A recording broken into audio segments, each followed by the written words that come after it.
the screen with you people so that आपको भी नजर आए कि what is happening around. So here we go. और ये आपको थोड़ी सी ज़्यादा स्लाइड्स नज़र आ रही है लेकिन ज़्यादा है नहीं. I mean I am just going to 4 to 5 slides में हम लोग इसको कंप्लीट कर लेंगे. ओके जी, आज का जो टॉपिक है जो कि मतलब एक छोटा सा टॉपिक बहुत इम्पोर्टेंट जो कि रह गया है हमारे, क्योंकि एक ईद से पहले इतवार को ऑफ हो गया, ईद के बाद वाला इतवार जो है वो ऑफ हो गया, तो इस तरह से ये इम्पोर्टेंट टॉपिक जो है वो रह गया, उसको आज हम देखेंगे. ये चैप्टर 5 है किसी भी उसका, और किसी भी थीसिस का IRS का चैप्टर 5 का टाइटल डिस्कशन एंड कंक्लूजन होता है. और कुछ लोग इसमें थोड़ा इजाफा भी कर लेते हैं. वो इजाफा कैसे कर लेते हैं? वो ऐसे कर लेते हैं कि डिस्कशन, कंक्लूजन, ठीक है जी, रिकमेंडेशंस, ये भी कुछ लोग इसमें ऐड कर. तो हर यूनिवर्सिटी की अपनी रिक्वायरमेंट है, उसके मुताबिक इनको ऐड सब्ट्रैक्ट करते रहते हैं. सो मैं आपको एक दो जो थीसिस हम लोग अक्सर रेफर करते हैं उनको मैं आपको शो भी कर देता हूँ. तो फॉर एग्जाम्पल इस चैप्टर का नाम लिखा हुआ है समरी, कंक्लूजन एंड रिकमेंडेशन. तो अगेन यूनिवर्सिटी की रिक्वायरमेंट है, उन्होंने इस चैप्टर का ये नाम लिखा हुआ है. एक let's see another one. It says discussion, conclusion, limitations and recommendation. So this is another flavor of the same title. Let's have a look at another one. It says that discussion and conclusion, सिर्फ इन्होंने यही नाम लिखा है. And अगर हम research paper में देखते हैं तो रिसर्च पेपर में ये नाम आता है एज डिस्कशन ओनली. तो दिस ऑल डिपेंड्स ऑन कि आपकी यूनिवर्सिटी क्या है, यूनिवर्सिटी एक्सेप्ट क्या कर रही है, आपने उसके मुताबिक उसको अपना नाम, उस चैप्टर का नाम देना है. नाउ लेट्स सी कि इस चैप्टर में हमारे पास होता क्या क्या है, सो दैट हम उसको भी एड्रेस कर लें. और साथ साथ मैं आपको एग्जांपल भी दिखाता रहूँगा ताकि आप लोगों को ये चीज़ समझ भी आ जाए. So the first thing is, because the students are also joining in, so the first thing is कि हम लोगों का जो ब्रॉड ओवरव्यू है वो ये तीन चीजें हैं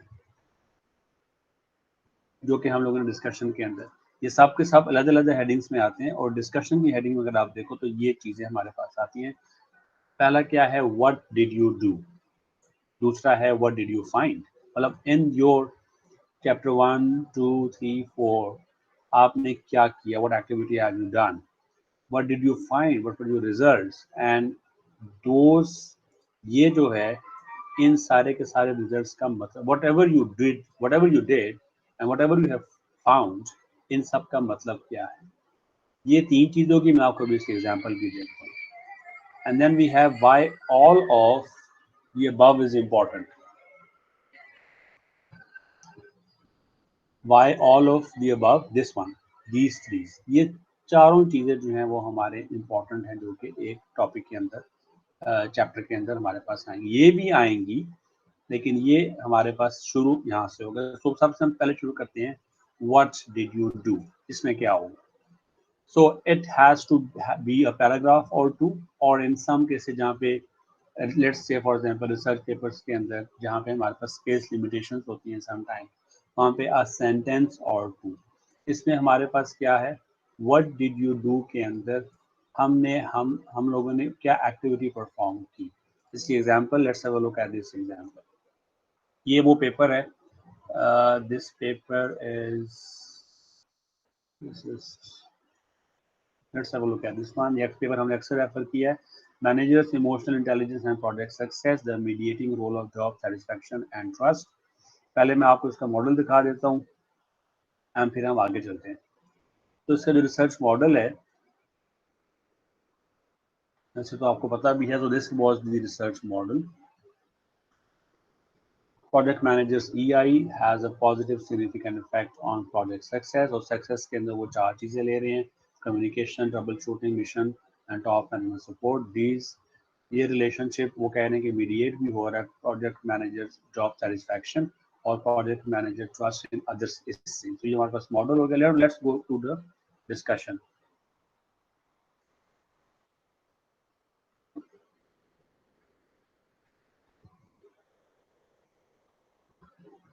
ये देखें, सबसे पहले हमने क्या देखना है कि इसने लिखा क्या हो. तो हम ये कह रहे हैं कि पहले हमने लिखना है व्हाट डिड यू डू. तो लेट्स सी उसने क्या लिखा है. वो ये कह रहा है author says, our main motivation in conducting the present study was to examine the underlying mechanisms by which a critical components of project manager skill EI is linked to managers ratings for project success factors in a complex project setting. So exactly हमें वो बता रहा है, आप जरा इसको और इस चीज को देखिए, इस चीज को वो बता रहा है कि what did they do? So what they did was examine the underlying, ये उनकी motivation है और that is what according to their motivation that is what they have done. They have examined the motivation, they have examined the underlying mechanisms by which a critical component of process success is linked. So हम लोगों ने जो अपनी discussion है वो शुरू इस तरह करनी है, एक रिसर्च पेपर के अंदर और एक IRS और थीसिस के अंदर. This is the first thing that we have to do, what we have done in our research अब जब तक कि हम इस चैप्टर तक पहुंचे. तो दिस वाज वन. अब अगला जब हम लोग ये लिख लेंगे उसके बाद हम नेक्स्ट बात पे जाएंगे. वो बात क्या है? What did you find? Okay, आप लोगों ने whatever you have done is done. Now what as the result of your analysis and data collection and everything that have gone in chapter 1, 2, 3 and 4, now what have you found? So interpret your findings. Why are your findings important? And link your findings with prior research. अब ये तीनों चीजें मैं आपको बताता हूँ कि कैसे. अब ये सारा उसने ये जो पेपर है उसमें उसने लिखा हुआ है यहाँ पे इन दोनों पैराग्राफ्स के अंदर व्हाट डिड दे डू. तो उसने कहा कि हमने ये किया. साहब वो ये भी कह रहा है कि हमने to understand underline mechanisms connecting project success, तो हमने ये एक्टिविटी की. अब जो हमारा नेक्स्ट बात है वो ये कह रहा है व्हाट डिड यू फाइंड. ये देखिएगा, अब लिखा है आर फाइंडिंग सजेस्ट दैट. तो व्हाटएवर, तो पहली बात हमने क्या लिखी? पहली बात हमने लिखी कि that's what we have done in 2 paragraph, that's what we have done and now that is our findings. ये हमारी फाइंडिंग्स हैं. That's what exactly we have done. अच्छा, इसमें एक और बात भी नोट कीजिए, लिखा हुआ है कि why are your findings important and link your findings with prior research. तो अब ये देखिएगा, in this study represents a response. ये एक उन्होंने खैर एक खास रिस्पांस दिया है इसके ऊपर, और ये यहाँ पे वो अब बता रहा है कि this positive relationship is also consistent with previous research findings. और ये जरा नोट कीजिएगा, link your findings with prior research. अब वो हमें साफ साफ बता रहा है कि यहाँ पे ये हो रहा है, फिर यहाँ पे ये इसके साथ मैच कर रहा है, ये इसके साथ मैच कर रहा है. This is what they have done. और ये जो चीज है why are your findings important की बात वो यहाँ पे कह रहे हैं, तो वो ये है कि to the best of our knowledge this study is the first to apply AET to the study of role of EI. So that is why this study is important. तो पहले में उसने पहले पैराग्राफ में क्या बताया, what they have done. दूसरे में बताया कि what are the findings, और findings में वो बता रहा है कि why the findings are important and then they are linking their findings with the previous research. This is another important thing जो कि आप लोगों ने डिस्कशन के अंदर भी लिखी है. Now coming to the what did you find, और what did you find के बाद हमारे पास एक और चीज भी है, हमारी स्टडी की कंट्रीब्यूशन क्या है. अच्छा, ये इसके लिए मैं आपको वापस यहाँ पे लेके जाऊंगा. ये देखिए, why all of above is important. ये सब चीजें हम लोगों ने एड्रेस कर ली हैं. अब हम बताने लगे हैं कि हमारी जो स्टडी है उससे कंट्रीब्यूशन ओवरऑल क्या आ रही है. तो इसमें अब आप नोट करें कि डिस्कशन ओवरऑल क्या है. डिस्कशन इज समथिंग, ये बिल्कुल ऐसे ही है कि अगर आपका कोई भी एक थर्ड पर्सन है जो कि जिसने आपका चैप्टर 1, 2, 3 और 4 नहीं पढ़ा, तो आपका डिस्कशन अगर पढ़ ले तो उसमें सब कुछ समझ आ जाए कि आपकी जो रिसर्च है उसकी ओवरऑल कंट्रीब्यूशन क्या हो रही है इन दी बॉडी ऑफ नॉलेज, या उसको समझ आ जाए कि भाई व्हाट इस पूरे के पूरे पेपर में असल बात है क्या, किस तरह वो रिलेटेड है प्रीवियस स्टडीज़ के साथ, क्या उसकी थ्योरेटिकल कंट्रीब्यूशन है, और किस तरह वो ये जो एरिया है इमोशनल इंटेलिजेंस का या प्रोजेक्ट सक्सेस का, वो ये वाली स्टडी जो है वो किस तरह उन एरियाज को एडवांस कर रही है। Now once we are done with this, अब हमने लास्ट में लिखा होता है कि हमारे पास लिमिटेशंस क्या है।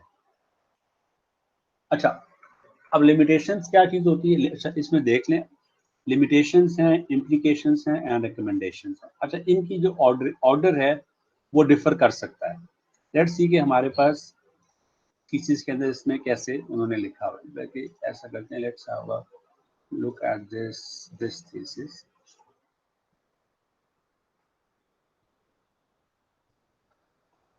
पहले मैं आपको ऑर्डर बताना चाह रहा हूँ।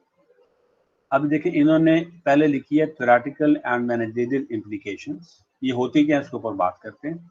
Limitations and direction for future research.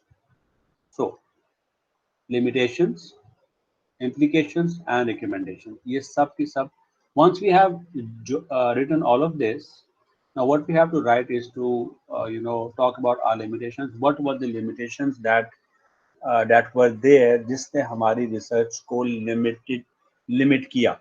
For example, let's have a look at the limitations that are presented here in this paper. ये देखें, ये हमारी limitations आ गई। let's just go through these limitations, आपको समझ आ जाएगी कि limitations क्या होती हैं। So we acknowledge three limitations to our study that suggest potential fruitful opportunities for future research. So the author is actually candidly saying कि भाई हम लोगों को तीन बड़ी important limitations पेश आई, लेकिन और अगर इन limitations को हटा दिया जाए तो ये बड़ी अच्छी फ्रूटफुल अपॉर्चुनिटीज बन सकती हैं फ्यूचर रिसर्च के लिए।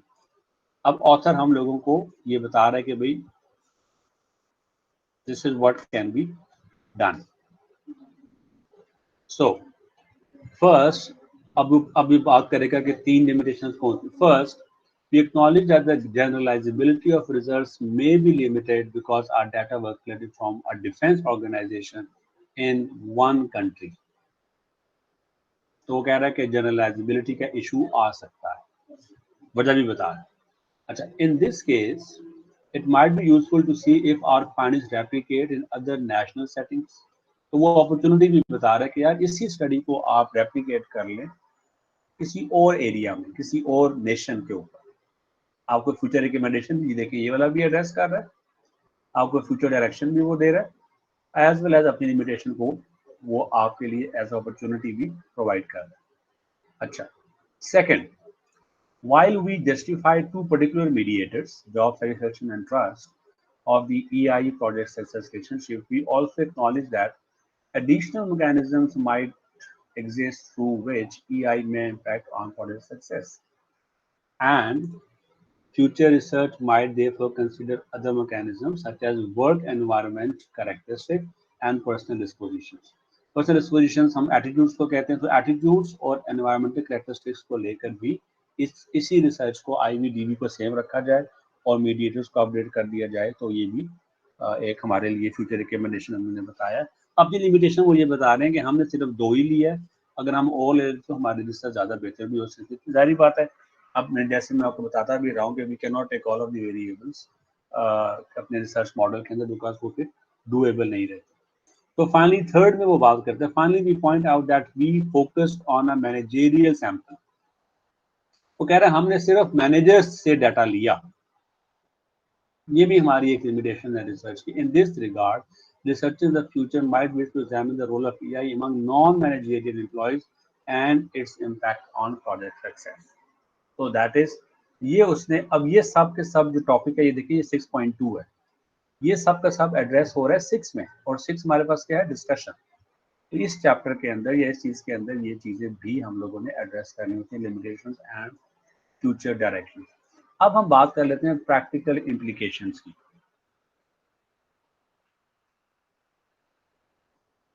डायरेक्शंस भी हो गई, लिमिटेशंस भी हो गई। Now let's talk about implications. Implications क्या है कि हमारी रिसर्च का फायदा क्या है, मतलब तीन उसमें हो सकती हैं इम्प्लीकेशंस। एक है हमारे पास थ्योरेटिकल कंट्रीब्यूशन, कि हमने थ्योरी को क्या दिया, क्या हमारे इस रिसर्च के नतीजे में बुक में एक नया चैप्टर आ सकता है, बुक में एक नया आर्टिकल आ सकता है? This can be our first practical implication, जिसको हम कह सकते हैं कि हमारी थ्योरेटिकल कंट्रीब्यूशन क्या है, क्या हमने कोई नई थ्योरी दी है और उसमें कोई फायदा भी हासिल होगा या नहीं होगा। दूसरा है प्रैक्टिकल इम्प्लीकेशन, ये जो मैंने रिसर्च की है इसके प्रैक्टिकल, या जो लोग प्रैक्टिस कर रहे हैं, जो रिसर्च नहीं कर रहे बल्कि प्रैक्टिस कर रहे हैं, उनको क्या फायदा है, जो ऑर्गेनाइजेशंस के अंदर काम कर रहे हैं उनको क्या फायदा है। इसको हम कहते हैं कि ये हमारे पास मैनेजरियल इम्प्लीकेशंस। और फिर जो फाइनल है, थर्ड है, वो है जी लिटरेचर के अंदर मैंने बता दिया आपको, और वो है theoretical contribution, and there is one more, research implications क्या है, कि आपके इससे रिसर्च को फायदा क्या होगा। अच्छा, रिसर्च वाला जो फायदा है वो थ्योरेटिकल कंट्रीब्यूशंस के अंदर अंदर ही आता है, जिसके अंदर वो बताया जाता है कि ओवरऑल इस रिसर्च के अंदर ये जो है वो थ्योरी के अंदर कैसे कंट्रीब्यूट कर रहा है। सो एनीवे, अब इसमें हम देखते हैं कि हमारे पास उसने प्रैक्टिकल इम्प्लीकेशंस क्या दी। अच्छा, एक और इम्पोर्टेंट बात ये है, ये बात आप लोगों ने हमेशा ज़हन में रखनी है कि जो आपकी प्रैक्टिकल इम्प्लीकेशंस हैं, they must come from your research.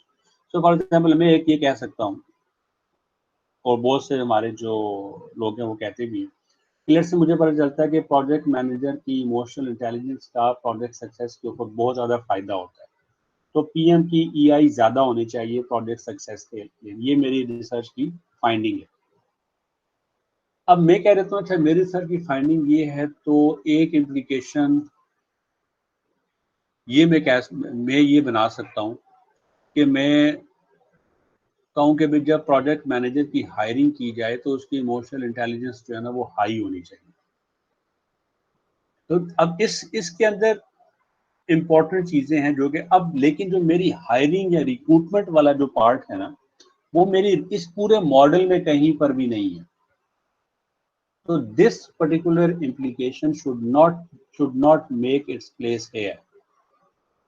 मैं दोबारा से आपको बताता हूँ कि ये मेरी finding I, this is that has a positive relationship with this one. अब मैं इम्प्लीकेशन कह देता हूँ कि भाई रिक्रूटमेंट प्रोसेस के अंदर उन्हीं पीएम्स को हायर किया जाए जिनकी इमोशनल इंटेलिजेंस जो है ना वो हाई है, but this is not here, this is not somewhere here, so I cannot make that particular thing as part of this practical implication. Let's see कि इन्होंने, इस ऑथर ने हमारे पास practical implications क्या क्या लिखी हुई है।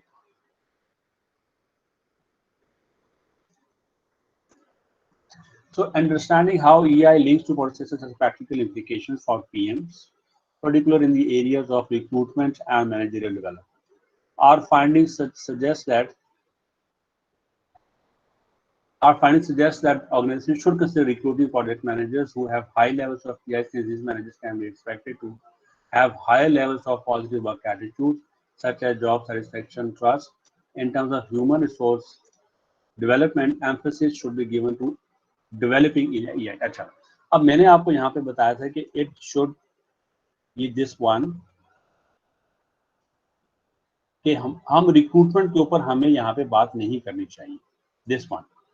हमें जो बात यहाँ पे करनी चाहिए वो ये करनी चाहिए, in terms of human resource development, emphasis should be given to develop EI in project managers। और साथ हमने इसको सपोर्ट भी कर दिया कि भाई ये साथ सपोर्ट भी मौजूद है।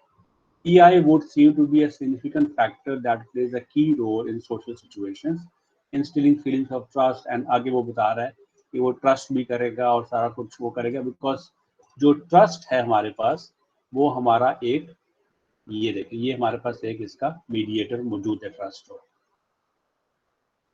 And EI can also be developed through training programs। ये वही बात है जो कि क्लार्क ने पहले की है। Clark reported that project managers who have high received EI trainings increase positive attitudes and behavioral decreased conflict and behavior and decreased conflict. In Clark's study, the organization that supported EI training also exceeded its productivity goals. As multitude of studies have shown, revenue growth can be increased, positive work attitudes such as job satisfaction, trust are enhanced। साथ उसने एक और बात भी बता दी, positive work attitudes such as job satisfaction and trust are enhanced by fostering EI in the managers। तो overall हमें वो क्या बता रहा है यहाँ पे वो बात कह रहा है कि EI को हमारे प्रोजेक्ट मैनेजर्स के अंदर होना चाहिए। एक चीज जो कि मैंने यहाँ पे रिजेक्ट की है वो ये है कि this should not be the part of this because it is not coming from the research model that we are here. However जो बाकी यहाँ पे बातें हैं कि भाई हमारे पास उनकी इमोशनल इंटेलिजेंस को इम्प्रूव करना चाहिए, उनको ट्रेनिंग एंड डेवलपमेंट करवानी चाहिए, उसकी वजह से ये होगा, that is somehow related with this one because emotional intelligence जो है ना वो हमारे ऑर्गेनाइजेशन, हमारे लोगों के अंदर उसकी ट्रेनिंग्स वगैरह करा के इमोशनल पोर्शन को इम्प्रूव किया जा सकता है। तो अगर ये हमारे किसी PM की लो है जिसकी वजह से हमारा प्रोडक्ट सक्सेस जो है वो कॉम्प्रोमाइज हो रहा है, this is what we can do.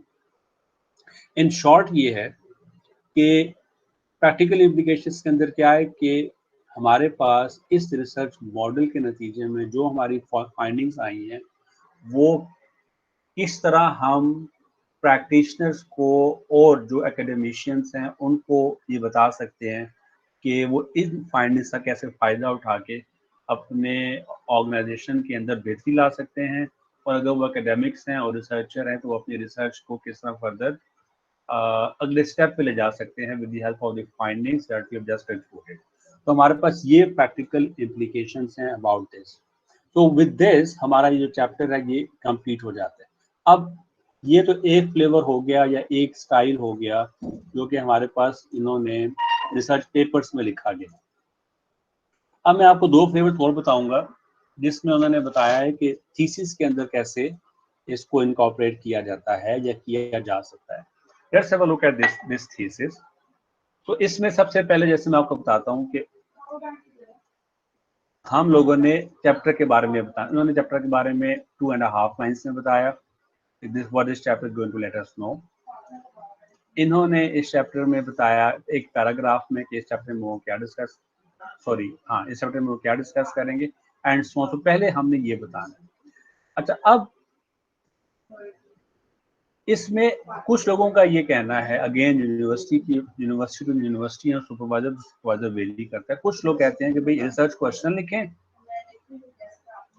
और उसके बाद आप बताएं कि आपको क्या पता चला उस रिसर्च क्वेश्चन के बारे में, यहाँ पे आपने क्या फाइंडिंग्स, आपकी फाइंडिंग्स क्या हैं आपके, और उसको फिर आप डिस्कस करें। फिर आप ये डिस्कस करने के बाद अगला रिसर्च क्वेश्चन लिखें, उसको उसकी फाइंडिंग्स लिखें और उसको डिस्कस करें। फिर अगला लिखें। ये तो this is one way of IRS and thesis. मैं आपको अगेन बता रहा हूँ कि it matters with the supervisor and it also changes with the university requirements. अच्छा, एक और फ्लेवर भी देख लें इसके अंदर।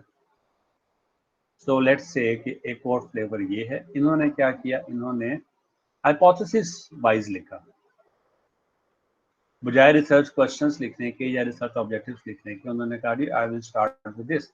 उन्होंने कहा मेरा ये हाइपोथेसिस था, इसमें ये पता चला कि हाइपोथेसिस 1 जो है वो एक्सेप्ट हो गया है, ये देखिए एक्सेप्टेड है। अब उसके नतीजे में अब मेरी ये फाइंडिंग्स है, मेरे ऊपर ये मेरी डिस्कशन है। फिर हाइपोथेसिस 2 ये था, फिर उसके बाद मेरी ये डिस्कशन, फिर एंड सो सारे के सारे हाइपोथेसिस वाइज लिखते गए और उन्होंने इसको रिलेट किया। अब एक और फ्लेवर भी इसमें देख लें। लेट्स से अब इसके अंदर क्या है, यहाँ पे भी रिसर्च क्वेश्चन की बेस पे पर उन्होंने research question, summary of research, discussion, और अब डिस्कशन के ऊपर उन्होंने ये सब कुछ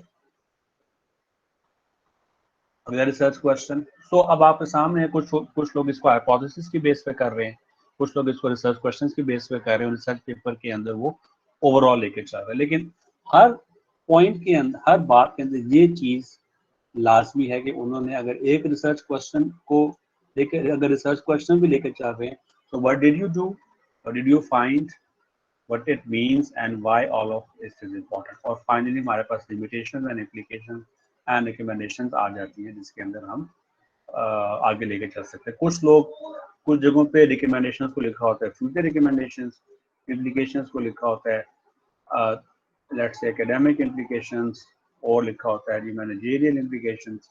तो इट ऑल डिपेंड्स ऑन कि आप लोग कौन सा, आपके सुपरवाइजर आपको क्या बता रहे हैं या आपकी यूनिवर्सिटी की रिक्वायरमेंट क्या है।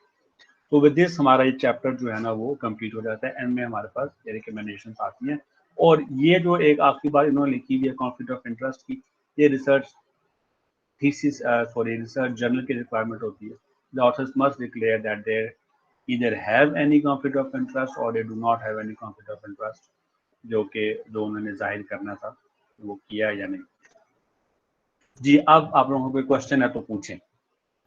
सर जो आखिरी जो सर आपने अभी स्लाइड दिखाई है जी यही वाली सर, तो इसमें तो रिसर्च टू रिसर्च वेरी नहीं करेंगे ये सारे जो उसकी हेडिंग्स है आखिरी जो हमारा चैप्टर है डिस्कशन एंड कंक्लूजन का. फॉर एग्जांपल आप कैसे इसको कहना चाह रहे हो?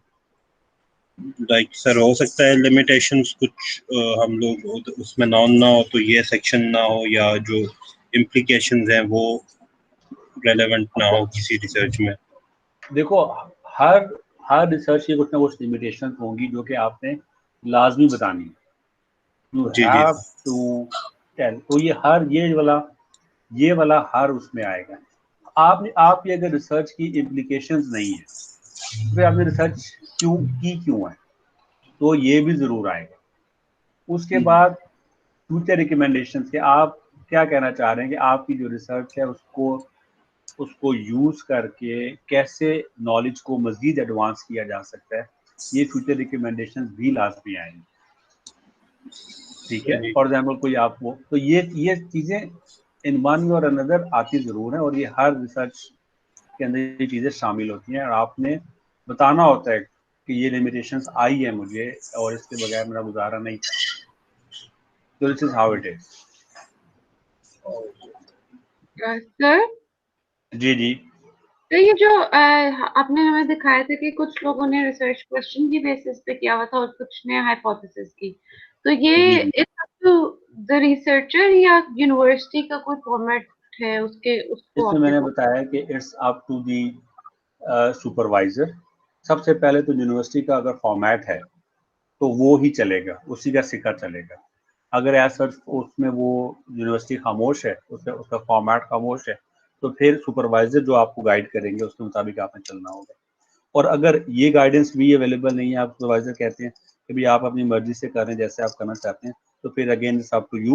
उसका सबसे अच्छा तरीका ये है कि उसी यूनिवर्सिटी की लाइब्रेरी में जाएं, अपने ही डिपार्टमेंट का थीसिस उठाएं पीएचडी का, उसमें देखें उन्होंने किस तरह किया हुआ है, एंड फॉलो दैट. बस as simple as that. Okay sir, thank you. और कोई क्वेश्चन है अबाउट दिस? सर चैट में कोई क्वेश्चन है I think. Okay.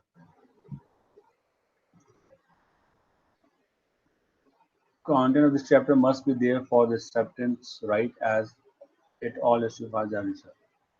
Content of this chapter must be there for the acceptance. अब कंटेंट्स बिल्कुल ये सारे के सारे कंटेंट्स होने चाहिए. और एक्सेप्टेंस, आई डोंट नो आप जनरल एक्सेप्टेंस की बात कर रहे हैं, आई मीन या फिर आप यूनिवर्सिटी के एक्सेप्टेंस की बात कर रहे हैं. बहरहाल ये चैप्टर लाजमी खामखा हर रिसर्च के एंड में जरूर होगा.